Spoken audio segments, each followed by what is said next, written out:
ഉപയോഗിച്ച് പ്രതികരിച്ചു. ഇതെങ്ങനെ സംഭവിക്കും? ഞാൻ പുരുഷനെ അറിയുന്നില്ലല്ലോ. മറിയത്തിന്റെ ജീവിതത്തില് ആദ്യ അവസാനം നിഴലിച്ചു നിന്ന, നിറഞ്ഞു നിന്ന മനോഭാവമാണ് മറിയം സ്വന്തം ഇഷ്ടത്തിന്റെ ദാസിയോ അടിമയോ ആയിരുന്നില്ല.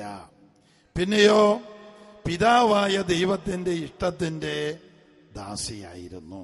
Price the lord. Praise the lord. Hallelujah. Hallelujah. മറിയത്തിന്റെ ജനനത്തിന് മുമ്പ് എഴുതപ്പെട്ട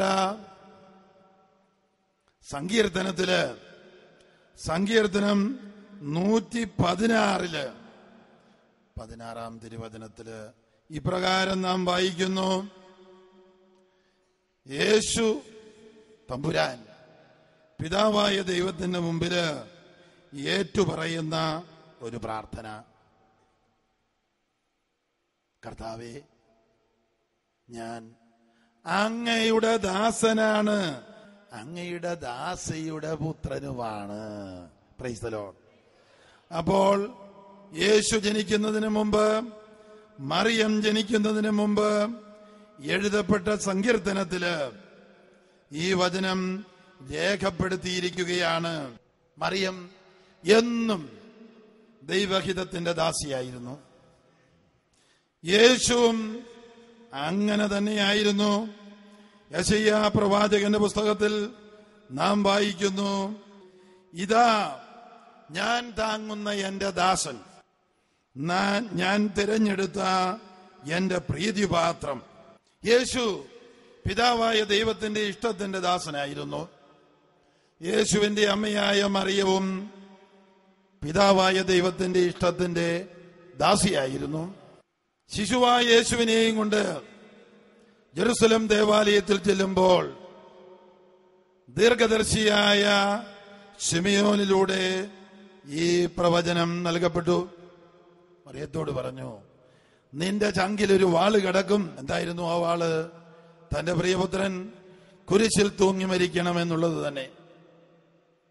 ശിശുവായി ജനിച്ച യേശുവിനെ വധിക്കുവാൻ ഹെരോദ്യസ് പദ്ധതിയിട്ടു. പിറന്നു വീണ ശിശുവിനെയും കൊണ്ട് ഈജിപ്തിലേക്ക് യോസേഫും മറിയവും ഒളിച്ചോടേണ്ടതായിട്ട് വന്നു. പരിചയമില്ലാത്ത ദേശത്ത് അവിടെ ഒളിവിൽ കഴിയേണ്ടതായിട്ട് വന്നു. ഇതാ ഹെരോദ്യസിനേക്കാൾ ദുഷ്ടനായ മകൻ അർക്കലാവോസ് രാജ്യം ഭരിക്കുന്നു എന്ന് കേട്ട് അവര് വീണ്ടും ഒളിവിൽ ജീവിക്കേണ്ടതായിട്ട് വന്നു. അവർ നസ്രസിൽ താമസിച്ചു, ജീവിച്ചു. അവന് നസ്രായൻ എന്ന് പേര് കിട്ടി. അതുകൊണ്ട് പ്രവചനം പൂർത്തിയാകാൻ വേണ്ടി. Praise the lord. യേശുവിന്റെയും മറിയത്തിന്റെയും ജീവിതം സഹനത്തിന്റെ ജീവിതമായിരുന്നു. സഹനകാലത്ത് അവർ ദൈവ തിരുവിഷ്ടം മാത്രം അന്വേഷിച്ചു, ദൈവത്തിന്റെ പദ്ധതികൾ മാത്രം അന്വേഷിച്ചു. സഹനമായിരുന്നു ജീവിതകാലം മുഴുവനുമെങ്കിലും ദൈവപരിപാലന അവർക്ക് നിരന്തരം അനുഭവപ്പെട്ടു. നമുക്കും ജീവിതകാലത്തിലുടനീളം സഹനങ്ങളും പരാജയങ്ങളും തകർച്ചകളും ഉണ്ടായിട്ടുണ്ടെങ്കിലും ഈ തകർച്ചയുടെ കാലത്തെല്ലാം ദൈവപരിപാലന നമ്മളെ പൊതിഞ്ഞു നിൽക്കുന്നുണ്ടായിരുന്നു. നമുക്ക് ആഹാരം അവിടുന്ന് മുടക്കിയിട്ടില്ല. ഒരു നേരത്തെ ആഹാരം ഉണ്ടെങ്കിൽ ജീവിക്കാം. യേശു 40 ദിനരാത്രങ്ങൾ ഉപവസിച്ചു എന്ന് നമ്മൾ ധ്യാനിക്കുന്നുണ്ട്. മൂശ 2 പ്രാവശ്യം 40 ദിവസം വീതം ഉപവസിച്ചു. ഫ്രാൻസിസ് അസീസി 40-ന് 1 കുറയെ 39 ദിവസം ഭക്ഷണം കഴിക്കാതെ ഉപവസിച്ചു. 51 കൊല്ലം ഒരു ഭക്ഷണവും കഴിക്കാതെ വിശുദ്ധ കുർബാന മാത്രം, വിശുദ്ധ കുർബാനയുടെ സമയത്ത് ലഭിക്കുന്ന ഒരു തിരുവോസ്തി മാത്രം കഴിച്ചുകൊണ്ട് ഫ്രാൻസിലെ മറാത്തെ റോബിൻ എന്ന സ്ത്രീ ജീവിച്ചു. അവള് വിശുദ്ധരുടെ പട്ടികയിലേക്ക് ഉയർത്തപ്പെടാൻ പോകുന്നു. സ്വിറ്റ്സർലൻഡിലെ സെയിന്റ് നിക്കോളാസ് വിവാഹിതനും 10 കുട്ടികളുടെ പിതാവും ഒരു മജിസ്ട്രേറ്റുമായിരുന്ന നിക്കോളാസ് 20 കൊല്ലം ജീവിതത്തിന്റെ അവസാന കാലഘട്ടം ഭക്ഷണം, ഭൗതിക ഭക്ഷണം കൂടാതെ ആഴ്ചയിൽ 3 ദിവസം ഇടവകപ്പള്ളിയിൽ ഉള്ള ദിവ്യബലിയുടെ സമയത്ത് സ്വീകരിക്കുന്ന ഒരു തിരുവോസ്തി കൊണ്ട് മാത്രം അദ്ദേഹം ജീവിച്ചു. ആന്ധ്രാപ്രദേശിലെ വിജയവാഡയ്ക്കടുത്തുള്ള അവിട്ടപ്പള്ളിയിൽ ക്ലാരമ്മ എന്നുപേരുള്ള സ്ത്രീ 28 കൊല്ലം വിശുദ്ധ കുർബാനയിലെ ഒരു തിരുവോസ്തി കൊണ്ട് 28 കൊല്ലം ജീവിച്ചു. അവിടെ ഫ്രാൻസിസ്കൻ കപ്പൂച്ചിനച്ചന്മാരും മലയാളി കപ്പൂച്ചിനച്ചന്മാരും ഫ്രാൻസിസ്കൻ ക്ലാരിസ് സിസ്റ്റേഴ്സുമാണ് അവിടെ ജോലി ചെയ്യുന്നത്. അവസാനത്തെ 3 കൊല്ലം വെള്ളം പോലും കുടിക്കാതെയാണ് ആ ക്ലാരമ്മ ജീവിച്ചത്. ദൈവത്തിന്റെ അനന്തമായ പരിപാലന കൊണ്ടാണ് ലോകം നിലനിൽക്കുന്നത്. 680 കോടി ജനങ്ങൾക്കും സകല ജീവജാലങ്ങൾക്കും ഭക്ഷണം കൊടുക്കുന്നവനും ദഹനം നൽകുന്നവനും കഴിച്ച ഭക്ഷണം രക്തമാക്കി മാറ്റി ശരീരത്തിന്റെ ഭാഗമാക്കി മാറ്റി ജീവൻ നിലനിർത്തുവാനുള്ള എല്ലാ പദ്ധതികളും ഏർപ്പാട് ചെയ്തിരിക്കുന്നതും നമ്മുടെ ദൈവമാണ്, നമ്മുടെ യേശുവാണ്, അനന്തസ്നേഹമായ നമ്മുടെ രക്ഷകനാണ്, നമ്മുടെ ദൈവമാണ്. നമ്മുടെയൊക്കെ ഈ ചെറിയ ജീവിതകാലത്തില് ആശുപത്രിയിൽ പോകുമ്പോഴും അല്ലാത്തപ്പോഴും നമ്മുടെയൊക്കെ വീടുകളിൽ പോലും പരിചയത്തിൽ പോലും അനേകം തളർവാദ രോഗികളെ നമ്മൾ കണ്ടിട്ടുണ്ട്. 10-20 കൊല്ലം തളർവാദമായിട്ട് കിടക്കുന്നവര്. എന്നാൽ നമ്മളോ എന്നാൽ ആരോഗ്യത്തോടെ എഴുന്നേറ്റ് നടക്കുന്നു. അതിന്റെ രഹസ്യം മറ്റൊന്നുമല്ല, ദൈവം നിരന്തരം ആരോഗ്യം നൽകി നമ്മളെ പരിപാലിച്ചു. കണ്ണിന് കാഴ്ചയില്ലാത്തവരെ നമ്മൾ കണ്ടിട്ടുണ്ട്. നമ്മൾ 2 കണ്ണിനും നല്ല കാഴ്ചയുണ്ട്, അല്ലെങ്കിൽ പകുതി മുക്കാലും നന്നായിട്ട് കാണാൻ പറ്റും. ദൈവത്തിന്റെ കാരുണ്യവും ദൈവത്തിന്റെ പരിപാലനയും നമ്മുടെ കണ്ണുകൾക്ക് കാഴ്ച നൽകുന്നു, പ്രകാശം നൽകുന്നു, ചെവികൾക്ക് കേൾവി നൽകുന്നു, നമുക്ക് സ്പർശന ശക്തി നൽകുന്നു, ആരോഗ്യം നൽകുന്നു, ബുദ്ധിശക്തി നൽകുന്നു, ചിന്തിക്കാൻ കഴിവ് നൽകുന്നു, തീരുമാനമെടുക്കാൻ നമ്മളെ ശരിയായ നല്ല തീരുമാനമെടുക്കാൻ നമ്മളെ പരിശീലിപ്പിക്കുന്നു. നമുക്ക് ജീവിതത്തിൽ ഉണ്ടാകുന്ന എല്ലാ തകർച്ചകളിൽ നിന്നും ദൈവം പുതിയ നന്മ ഉളവാക്കുന്നു. ആ വിശ്വാസം നമുക്ക് തരുന്നു. റോമാക്കാർക്ക് എഴുതിയ ലേഖനം 8-ാം അധ്യായത്തില് 28-ാം തിരുവചനത്തിൽ പറയുന്നു, ദൈവത്തെ സ്നേഹിക്കുന്നവർക്ക്, ദൈവത്തിന്റെ പദ്ധതി അനുസരിച്ച് വിളിക്കപ്പെട്ടവർക്ക് ദൈവം എല്ലാം നന്മയ്ക്ക് വേണ്ടി മാറ്റുന്നുവെന്ന് നമുക്കറിയാമല്ലോ. രാത്രിക്ക് ശേഷം പകൽ കൊണ്ടുവരുന്ന ദൈവം, ദുഃഖവെള്ളിക്ക് ശേഷം ഉയർപ്പ് ഞായർ ഒരുക്കി തരുന്ന ദൈവം, മരണത്തിന് ശേഷം ഉയർപ്പ് നൽകുന്ന ദൈവം, യേശുവിന്റെ കുരിശുമരണത്തിന് ശേഷം മഹത്വപൂർണമായ പുനരുദ്ധാനം നൽകി യേശുവിനെ ഉയർപ്പിച്ചു. യേശു ഇന്നും ജീവിക്കുന്നു, യേശു ഇന്നും ജീവിക്കുന്നു. ആ ജീവിക്കുന്നു എന്നുള്ളതിന്റെ അടയാളമാണ് നമ്മളൊക്കെ അനേകായിരം അത്ഭുതങ്ങൾ പ്രാപിച്ച് ഉണർവുള്ളവരായി ദൈവത്തിന് മുമ്പിൽ നിൽക്കുന്നത്. ജീവനുള്ള ദൈവം വിശുദ്ധ കുർബാനയിൽ സന്നിഹിതനാണ്. ജീവനുള്ള ദൈവം ദൈവവചനത്തിൽ സന്നിഹിതനാണ്. ജീവനുള്ള ദൈവം നമ്മുടെ സ്തുതിപ്പിലും ഗാനാലാപത്തിലും ഇറങ്ങി വരുന്നവനാണ്. ഞാൻ ആദ്യം പറഞ്ഞതുപോലെ പരിശുദ്ധ അമ്മയെ ബഹുമാനിച്ചുള്ള ഒരു ബൈബിൾ കൺവെൻഷനാണ്. ഇതാ കർത്താവിന്റെ ദാസി, നിന്റെ വചനം പോലെ എന്നിൽ ഭവിക്കട്ടെ എന്ന് ദൈവവചനത്തിന്റെ മുമ്പില് ആമേൻ പറഞ്ഞവളാണ് മറിയം. അപ്പൊ ആ മറിയം ചില കാര്യങ്ങള്, ദൈവം പറഞ്ഞ ചില കാര്യങ്ങള്, പ്രവാചകനായ ശമയോൻ പറഞ്ഞ ചില കാര്യങ്ങള് മനസ്സിലാക്കിയില്ലെങ്കിലും വചനം ഹൃദയത്തിൽ സൂക്ഷിച്ചിരുന്നു. നിന്റെ ചങ്കില് ഒരു വാള് കിടക്കും. യേശുവിന്റെ കുരിശുമരണത്തെ മുന്നിൽ കണ്ടുകൊണ്ടാണ് യേശു ജീവിച്ചത്. അതിനുവേണ്ടിയാണ് യേശു ഈ ലോകത്തിലേക്ക് വന്നത്, എല്ലാവരുടെയും പാപത്തിന് പരിഹാരം ചെയ്യുവാനായിട്ട്. മറിയത്തിന് ഇത് അറിയാമായിരുന്നു.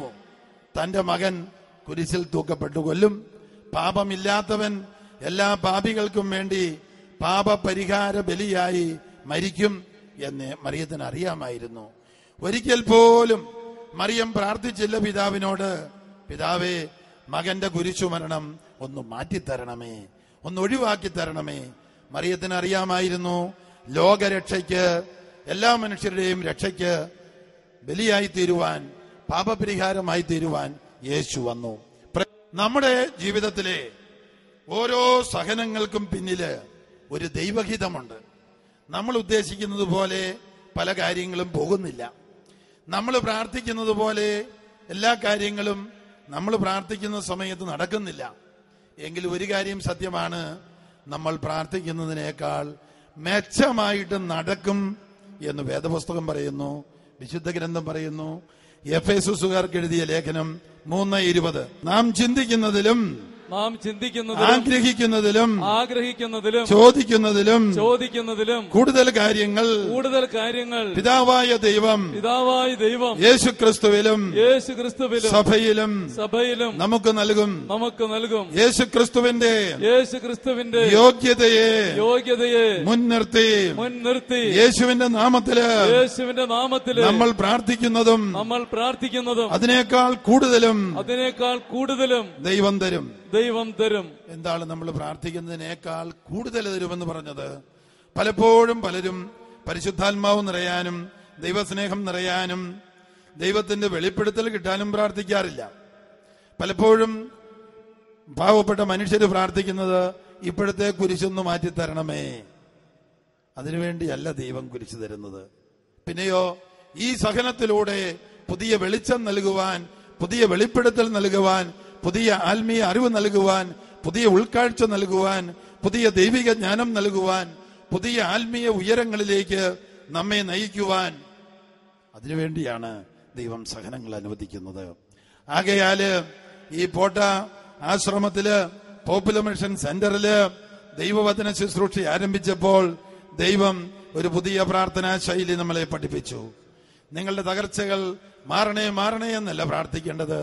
തകർച്ചകൾ മദ്യപാന തകർച്ചയാവാം, സാമ്പത്തിക തകർച്ചയാകാം, അപമാന തകർച്ചയാകാം, തെറ്റിദ്ധാരണയാകാം. അവയെ പ്രതി ദൈവത്തെ സ്തുതിച്ച് പരിശുദ്ധാത്മാവ് കൊണ്ട് നിറയുക. അപ്പോൾ ദൈവസ്നേഹം കൊണ്ട് നിറയും. അപ്പോൾ നമ്മുടെ ദുഃഖഭാരം മാറും. നമ്മള് ഒരു മദ്യപാനിക്ക് വേണ്ടി പ്രാർത്ഥിക്കുന്നതിന് പകരം 10,000-ഓ 20,000-ഓ 30,000-ഓ 40,000-ഓ മദ്യപാനികൾക്ക് വേണ്ടി പ്രാർത്ഥിക്കുമ്പോൾ, അവര് പരിശുദ്ധാത്മാവ് നിറയുമ്പോൾ നമ്മുടെ വീട്ടിൽ ദൈവം അത്ഭുതം പ്രവർത്തിക്കാൻ സന്തോഷത്തോടെ കടന്നു വരും. സങ്കീർത്തനം 91 നാം വായിക്കുന്നു, 1000 നിന്റെ ഇടത്തുഭാഗത്ത് വീഴും, 10,000 നിന്റെ വലത്തുഭാഗത്തും. നമ്മൾ മധ്യസ്ഥം വഹിക്കുമ്പോൾ 10,000 ദൈവം പരിശുദ്ധാത്മാവിനെ വർഷിക്കും. വെളിപാടിന്റെ പുസ്തകത്തില് 12-ാം അധ്യായത്തില് ഗർഭിണിയായ ഒരു സ്ത്രീയെ ചിത്രീകരിക്കുന്നുണ്ട്. അവൾ ഗർഭിണിയായിരുന്നു, പ്രസവ വേദനയാൽ അവൾ നിലവിളിച്ചു. യോഹന്നാൻ ശ്ലീഹ ദർശനം കാണുകയാണ്. ഗർഭിണിയായ ഒരു സ്ത്രീയെ, അവൾ ഗർഭിണിയായിരുന്നു, പ്രസവ വേദനയാൽ അവൾ നിലവിളിച്ചു, പ്രസവ ക്ലേശത്താൽ അവൾ ഞെരുങ്ങി. യേശു ജനിച്ചിട്ട് എത്രയോ മരിച്ചുയർത്തിട്ട് വർഷങ്ങൾ കഴിഞ്ഞല്ലേ വെളിപാടിന്റെ പുസ്തകം എഴുതുക? ആരെക്കുറിച്ചാണ് ഈ ദർശനം എഴുതിയിരിക്കുന്നത്? പരിശുദ്ധ അമ്മയെക്കുറിച്ച്. അവൾ പ്രസവ വേദന അനുഭവിക്കുക എന്ന് പറഞ്ഞാൽ എന്തായിരിക്കാം അതിന്റെ അർത്ഥം? പൗലോസ് അപ്പോസ്തലൻ ഗലാത്യക്കാർക്ക് എഴുതിയ ലേഖനത്തില് 4-ാം അധ്യായത്തില് ഇങ്ങനെ പറയുന്നുണ്ട്, ഞാൻ നിങ്ങൾക്ക് വേണ്ടി പ്രസവ വേദന അനുഭവിക്കുകയാണ്. വെളിപാടിന്റെ 12-ാം അധ്യായത്തില് നാം ഇപ്രകാരം വായിക്കുകയാണ്, ആ സ്ത്രീ ഒരു ആൺകുട്ടിയെ പ്രസവിച്ചു, സകല ജനങ്ങളെയും വചനമാകുന്ന ഇരുമ്പ് ദണ്ടുകൊണ്ട് ഭരിക്കാനുള്ള ഒരു ആൺകുട്ടി. ദൈവവചനം നൽകി വ്യക്തി ജീവിതങ്ങളെ പഠിപ്പിക്കുന്നവൻ, ദൈവവചനത്താൽ നമ്മുടെ ജീവിതങ്ങളെ രൂപാന്തരപ്പെടുത്തുന്നവൻ, ദൈവവചനം കേൾക്കുന്നവരുടെ മേൽ പരിശുദ്ധാത്മാവിനെ വർഷിക്കുന്നവൻ, അവനാണ് യേശുക്രിസ്തു. അവൾ ഒരു ആൺകുട്ടിയെ പ്രസവിച്ചു, സകല ജനപദങ്ങളെയും വചനമാകുന്ന ഇരുമ്പ് ദണ്ടുകൊണ്ട് ഭരിക്കുന്നവൻ. വചനത്തിലൂടെ ശാസിക്കും, വചനത്തിലൂടെ പ്രബോധനം നൽകും, വചനത്തിലൂടെ സൗഖ്യം നൽകും, വചനത്തിലൂടെ ആശ്വാസം നൽകും, വചനത്തിലൂടെ രൂപാന്തരീകരണം നൽകും. യോഹന്നാൻ 10:35. ദൈവവചനം ആരുടെ പക്കലേക്ക് ചെല്ലുന്നുവോ അവരെ ദൈവങ്ങളെന്നവൻ വിളിച്ചു. സങ്കീർത്തന പുസ്തകത്തില് എഴുതിയിരിക്കുന്നത് യേശു ഉദ്ധരിക്കുന്നതാണ്. Hallelujah, hallelujah. പ്രിയപ്പെട്ടവരെ, സ്നേഹമുള്ളവരെ, ദൈവവചനം നൽകി നമുക്ക് പ്രബോധനം നൽകാൻ, തിരുത്തൽ നൽകാൻ, ആശ്വാസം നൽകാൻ, സൗഖ്യം നൽകാൻ, ദുശീലങ്ങളിൽ നമ്മെ മോചിപ്പിക്കാൻ ദൈവം തിരഞ്ഞെടുത്ത സ്ഥലമാണ് പോട്ട ആശ്രമം, പോട്ട പോപ്പുലർ മെഡിസിൻ സെന്റർ, പോട്ട ദൈവവചന ശുശ്രൂഷ. ഇവിടെ വരുന്നവര് വചനം വായിക്കാൻ താല്പര്യപ്പെടുന്നു, വചനം പഠിക്കാൻ താല്പര്യപ്പെടുന്നു.